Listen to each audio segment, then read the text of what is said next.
Hello everybody. I just thought I'd speak a little bit this week on the occasion, the 5th anniversary of the publication of Pope Francis's encyclical letter called Laudato Si, or Praise to You, with the secondary title of Care for Our Common Home, which was an encyclical letter addressed not just to Catholics but to the whole world. And it was the Pope's challenge for us to consider carefully the effects of climate change. It's interesting to know that in certain circles it proved very unpopular. One pundit on Fox News described Pope Francis, because of this encyclical, as the most dangerous man in the world. But nevertheless, Pope Francis encourages us to listen to the cry of the earth and the cry of the poor. And so immediately combining those two issues, our care of the earth and our care of the poor, because it's the poor that feel the effects of climate change first and at its deepest level.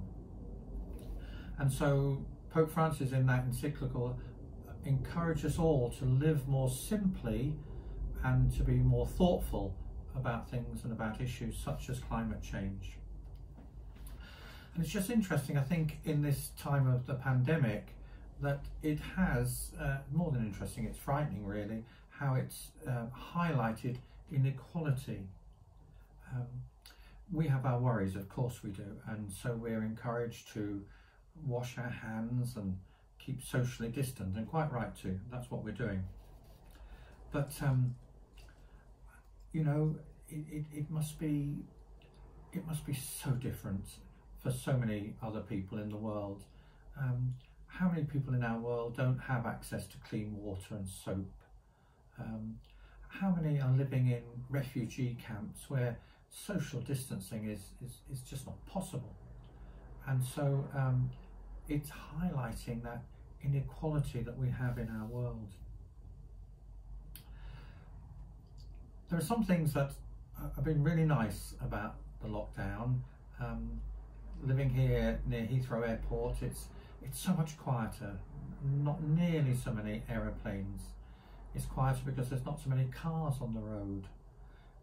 More conscious of the birds singing, and the air seems that much cleaner.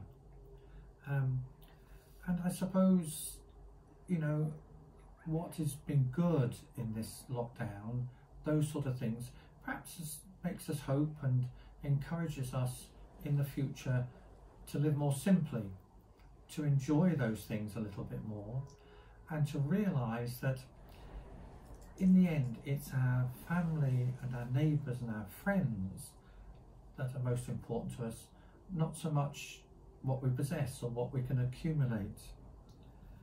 So Pope Francis calls on us to together look after our planet and to overcome poverty. And it's not such a matter of just giving, it's a matter of changing. And if I could just end this short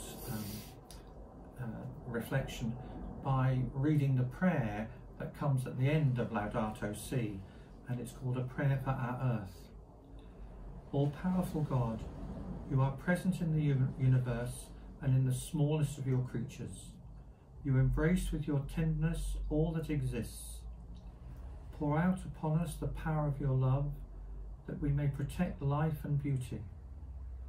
Fill us with your peace, that we may live as brothers and sisters, harming no one. O God of the poor, help us to rescue the abandoned and forgotten of this earth, so precious in your eyes. Bring healing to our lives, that we may protect the world and not prey on it, that we may sow beauty, not pollution and destruction. Touch the hearts of those who look only for gain, at the expense of the poor and of the earth. Teach us to discover the worth of each thing, to be filled with awe and contemplation, to recognise that we are profoundly united with every creature as we journey towards your infinite light.